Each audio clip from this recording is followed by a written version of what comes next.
नमस्कार। आज हम डिस्कस करेंगे एचपीएसएससी का प्रीवियस पेपर। ये जो एचपीएसएससी का प्रीवियस पेपर है इसका हम देखो आज इंडिया जीके का सेक्शन डिस्कस करेंगे और हिस्ट्री से हम स्टार्ट करेंगे। पेपर थोड़ा सा टफ आपको लगेगा। टफ मैं क्यों कह रहा हूँ कि क्यों टफ लगेगा वो आपको जब हम डिस्कस करेंगे तब आपको पता चल जाएगा।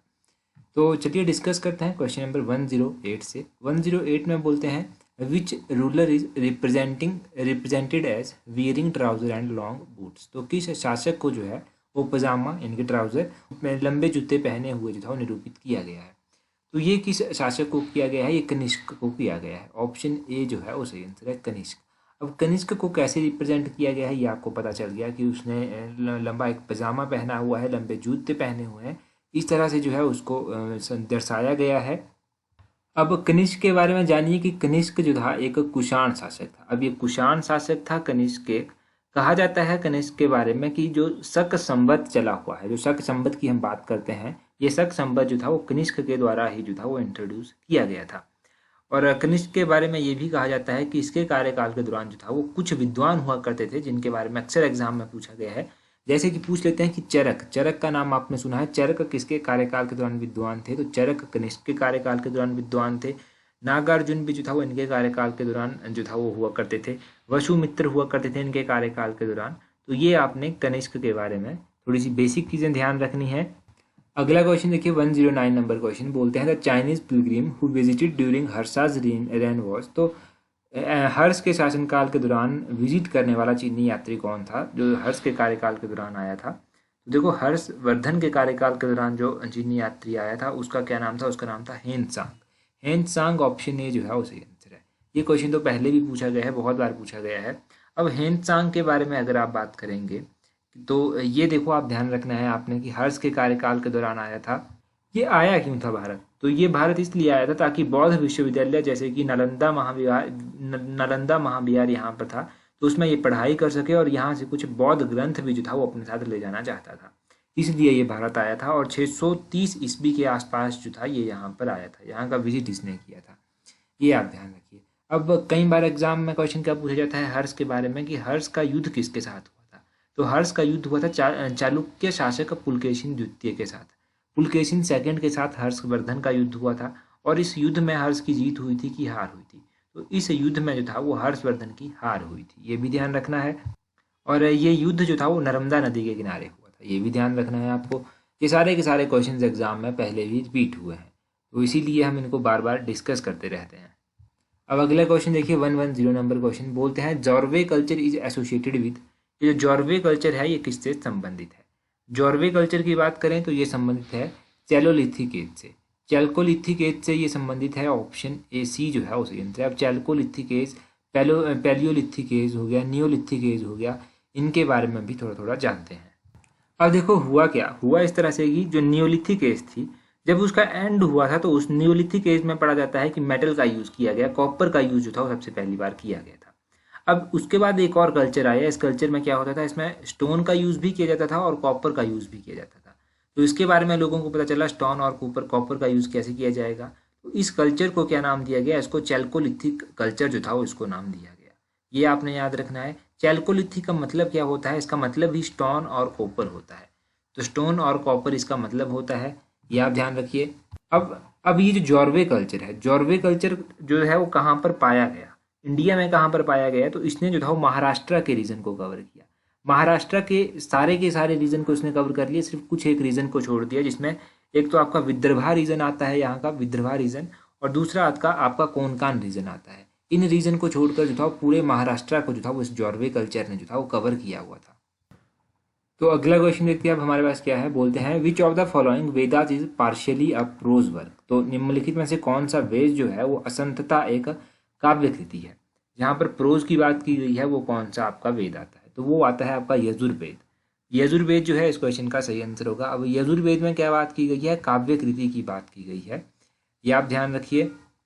अगर हम वेदों की बात करें तो वेदों में ऋग्वेद आता है आपका, वेदों में आपका सामवेद आता है, वेदों में आपका यजुर्वेद आता है, वेदों में आपका अथर्ववेद आता है। चार तरह के वेदों की बात की गई है, ये आप ध्यान रखिए।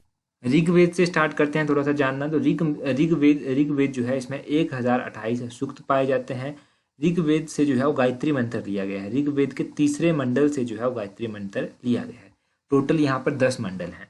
अगर हम सामवेद की बात करें तो सामवेद में गाने से संबंधित बात की गई है। सामवेद में ये आपने ध्यान रखना है, यहाँ पर जो है गाने से संबंधित बात की गई है। उसके बाद अथर्ववेद की बात करें तो अथर्ववेद के बारे में कहा जाता है कि इसमें औषधियों आदि की बात की गई है। औषधि हो गया, ब्रह्म ज्ञान हो गया, इन सब की बात यहाँ पर की गई है। और बचता है आपका यजुर्वेद।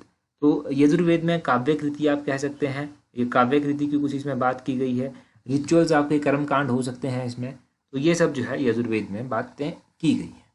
तो ये आपको पता चल गया वेदों के बारे में। एक क्वेश्चन बहुत बार एग्जाम में पूछा गया है, उपनिषद के बारे में क्वेश्चन पूछा गया है कि उपनिषद का मतलब क्या होता है। उपनिषद का मतलब होता है समीप बैठना, समीप बैठकर जो था वो ब्रह्म विद्या को प्राप्त करना। ये जो है वो सही मतलब होता है इसका। या फिर ब्रह्म विद्या को प्राप्त करने के लिए गुरु के समीप बैठना, आप ये भी कह सकते हैं। तो ये जो है उपनिषद का मतलब होता है। उपनिषद का भी मतलब ध्यान रखिएगा, बहुत बार पूछा गया है। 112 नंबर क्वेश्चन देखिए, बोलते हैं which was not the principal item of export during Sangam age. Sangam age जो थी, संगम युग जो था, इसमें प्रमुख निर्यात वस्तु कौन सी नहीं थी। जब नहीं आपसे पूछा गया है, क्वेश्चन नंबर 112 का जो है वो ऑप्शन डी सही आंसर होगा। 112 का ऑप्शन डी सही आंसर हो गया। ग्लास, ग्लास जो था ये मेन एक्सपोर्ट आइटम नहीं थी संगम एज में, ये आपने ध्यान रखना है, मेन एक्सपोर्ट आइटम नहीं थी। बाकी हाथी दांत यानी कि एवॉरी हो गया, सिल्क क्लोथ हो गया, प्रेशियस स्टोन्स हो गया, ये सारे जो था यहाँ पर एक्सपोर्ट किए जाते थे। अगला क्वेश्चन देखिए, अगले क्वेश्चन में क्या कहते हैं। अगले क्वेश्चन में कहते हैं नवीनतम डील्स विद। तो ये क्वेश्चन रिपीटेड है, परंतु फिर भी कोई आसान क्वेश्चन ये नहीं है। नवीनतम जो है वो किसके साथ डील करता है। नवीनतम जो है वो डील करता है मेडिसिन के साथ। ऑप्शन ए जो है वो सही आंसर है। अब औषधियों के साथ जो है नवीनतम जो है वो डील करता है। अब यहाँ से बस आप इतना ही याद रखिए, क्योंकि अगर ये क्वेश्चन पूछा गया तो डायरेक्टली ऐसे ही पूछ लिया जाएगा, ज़्यादा क्वेश्चन यहाँ से नहीं बनेंगे। 114 नंबर क्वेश्चन देखिए, बोलते हैं Khajuraho temple were built by which ruler. जो खजुराहो के मंदिर थे ये किस शासक के द्वारा बनवाए गए थे। तो इनका निर्माण किसके द्वारा करवाया गया था। खजुराहो के मंदिरों का इनका निर्माण जो था वो चंदेलों के द्वारा करवाया गया था। चंदेला ऑप्शन सी जो है वो सही आंसर है। चंदेलों ने जो था वो खजुराहो टेम्पल का निर्माण करवाया था। यहाँ से देखो खजुराहो के जो मंदिर हैं उनके बारे में थोड़ी सी बात की जा सकती है। खजुराहो के मंदिर पहले हैं कहाँ पर स्थित। अगर कोई बेसिक सा एग्जाम होता है ना आपका, तो उसमें ये पूछा जा सकता है। मध्य प्रदेश में जो है, जैसे टैट का पेपर हो गया, इनमें पूछ लिया जाता है कि खजुराहो के मंदिर कौन से स्टेट में है। मध्य प्रदेश में ये पढ़ते हैं मुख्य रूप से, और इनको जो है वो यूनेस्को की वर्ल्ड हेरिटेज लिस्ट में भी जो है वो शामिल किया जा चुका है। अब यूनेस्को की लिस्ट में इसको कब शामिल किया गया था, कौन से ईयर में शामिल किया गया था। तो इनको जो था वो 1986 के अराउंड जो था वो यूनेस्को की लिस्ट में जो था वो शामिल किया गया था। ये आप ध्यान रखिए 1986 में। और ये खजुराहो के ग्रुप ऑफ मॉन्यूमेंट्स जो है ये कहाँ पर स्थित है, मध्य प्रदेश में स्थित है। और भी यूनेस्को की लिस्ट में चीज़ें दर्ज की गई हैं जिनके बारे में एग्जाम में पूछा जाता है। जैसे कि अजंता के बारे में पूछ लिया जाता है। अजंता महाराष्ट्र में पड़ता है और 1983 में जो था वो इसको यहाँ पर शामिल किया गया था यूनेस्को लिस्ट में। अजंता की गुफाओं को, एलोरा की गुफाओं को भी 1983 में ही किया गया था, ये भी महाराष्ट्र में स्थित है। आगरा का फोर्ट जो कि उत्तर प्रदेश में स्थित है, इसको भी 1983 में ही किया गया था। ताजमहल को भी जो था वो 1983 में ही किया गया था। उसके बाद 1984 में जो था वो सूर्य मंदिर को किया गया था, जो कि उड़ीसा के कोणार्क में स्थित है। एक सूर्य मंदिर हिमाचल प्रदेश में भी स्थित है। हिमाचल प्रदेश में सूर्य मंदिर कहाँ पर स्थित है, जल्दी से कमेंट करके बता दीजिए कि हिमाचल प्रदेश में सूर्य मंदिर कहाँ पर स्थित है। उसके बाद आता है खजरंगा नेशनल पार्क, इसको 1985 में जो था वो शामिल किया गया था। मानस वाइल्ड लाइफ सेंचुरी को जो था वो 1985 में ही शामिल किया गया है। खजरंगा नेशनल पार्क और मानस जो वाइल्ड लाइफ सेंचुरी है, दोनों असम में स्थित है। ये ध्यान रखना है आपने कि कहाँ पर स्थित है।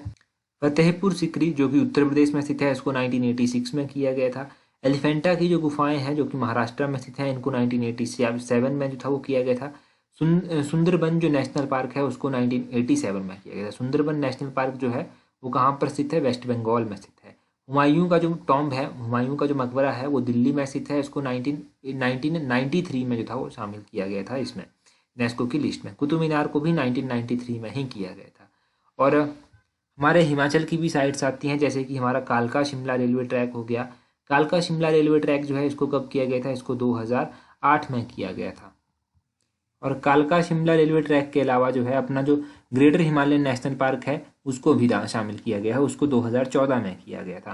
तो ये आपने ध्यान रखना है। अभी लेटेस्ट जो कोई साइट आप कह सकते हैं कि जिसको शामिल किया गया हो, 2021 में कुछ एक साइट्स को जो था वो शामिल किया गया था, जैसे कि यहाँ पर जो है सतपुरा टाइगर रिजर्व जो कि मध्य प्रदेश में स्थित है उसको किया गया था। सतपुरा के अलावा जो था वो कांचीपुरम के जो मंदिर हैं तमिलनाडु में उनको 2021 में किया गया था। और भी 2-3 साइट्स थी, परंतु इंपॉर्टेंट मैंने आपको बता दी। तो ये आप ध्यान रखिएगा इंपॉर्टेंट चीज़ों के बारे में जो एग्जाम में पूछी जा सकती हैं। आगे क्वेश्चन में बोलते हैं the 7 years rule of missions omissions and commissions was associated with. Mission हो गया, ओमिशन और कमीशन, ये 7 साल का शासन जो है वो किससे संबंधित है? तो ये 7 साल का शासन जो है वो किससे संबंधित है? ये लॉर्ड कर्जन से संबंधित है। ऑप्शन ए जो है वो सही आंसर है, लॉर्ड कर्जन से संबंधित है। कल हमने एचपीजी की डिस्कस की थी तो वहाँ पर हमने लॉर्ड रिपन के बारे में कुछ इंपॉर्टेंट पॉइंट्स पढ़े थे। आज हमें लॉर्ड कर्जन के बारे में जानने का मौका मिला है, तो इनके बारे में कुछ इंपॉर्टेंट चीज़ें मैं आपको बताता हूँ जो एग्जाम में आपसे डेफिनेटली पूछी जाएंगी। तो इनके बारे में पहले तो आप ध्यान रखिए कि जब आप पढ़ेंगे तो 4-5 पॉइंट इनके बारे में आप याद कर लीजिएगा, क्योंकि ये इंपॉर्टेंट रहते हैं। तो पहला तो आप ध्यान रखिएगा कि इनके कार्यकाल के दौरान क्या हुआ था।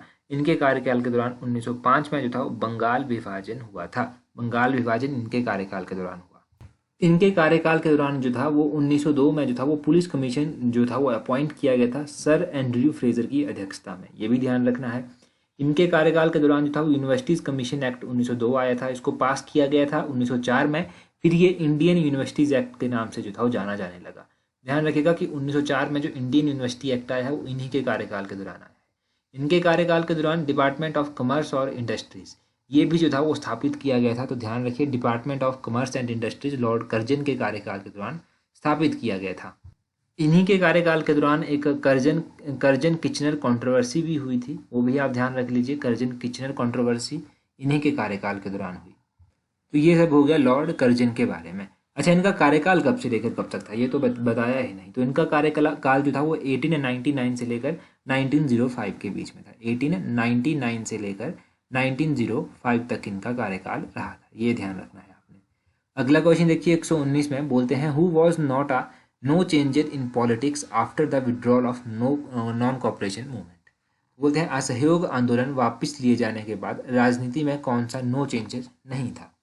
नो चेंजेस इनमें से कौन सा नहीं था? वो था मोतीलाल नेहरू। मोतीलाल नेहरू जो था वो असहयोग आंदोलन वापस लिए जाने के बाद जो था वो राजनीति में नो चेंजेस नहीं थे। अगर देखो बात करेंगे असहयोग आंदोलन की तो 1920 में जो था ये चलाया गया था। 1920 से लेकर 1922 तक चला। 1922 में देखो हुआ क्या था। 1922 को 5 फरवरी 1922 को जो था वो चौरी चौरा की घटना हो गई थी। चौरी चौरा की घटना जो था वो उत्तर प्रदेश के गोरखपुर जिले में हुई थी। तो यहाँ पर जो था वो पुलिस स्टेशन को जला दिया गया, काफ़ी पुलिस जवान भी मारे गए। अब जब ये असहयोग आंदोलन जो था वो गांधी जी के द्वारा चलाया गया, तो गांधी जी तो हिंसा के ऊपर उस टाइम विश्वास नहीं करते थे। तो गांधी जी ने जो था वो इस असहयोग आंदोलन को जो था वो वापस ले लिया था, ये ध्यान रखिएगा आप। तभी ये 1920 से लेकर 1922 के बीच में जो था वो चला था। और 1922 में आपकी चौरी चौरा की घटना जो था वो घटित हुई थी। और 1920 में ध्यान रखिए कि इंडियन नेशनल कांग्रेस का जो था एक विशेष अधिवेशन बुलवाया गया था। ये कलकत्ता में बुलवाया गया था और इसकी अध्यक्षता लाला लाजपत राय के द्वारा की गई थी। इसी अधिवेशन में जो था वो असहयोग का जो प्रस्ताव था उसको स्वीकार किया गया था। और 1920 में भी सेशन जो रेगुलर सेशन हुआ था इसका वो नागपुर में हुआ था और सीवी राघवाचारी के द्वारा जो था वो उसकी अध्यक्षता की गई थी, वो आपने ध्यान रखना है। अगला क्वेश्चन देख लीजिए 120 क्वेश्चन है। बोलते हैं who among the following establish the Mohammedan Anglo oriental college eight Aligarh. तो मोहम्मदन एंग्लो ओरिएंटल कॉलेज जो है अलीगढ़ का, इसकी स्थापना जो था वो किसने की थी? तो इस तरह के हार्ड क्वेश्चन जो है अक्सर एलाइड में देखने को आपको मिलेंगे। तो परंतु खैर यहाँ पर पूछा गया है तो यहाँ पर आप जानिए कि इसकी स्थापना सर सैयद अहमद खान के द्वारा की गई थी। सर सैयद अहमद खान ने जो था वो इसकी स्थापना की थी, Mohammedan Anglo oriental college Aligarh की।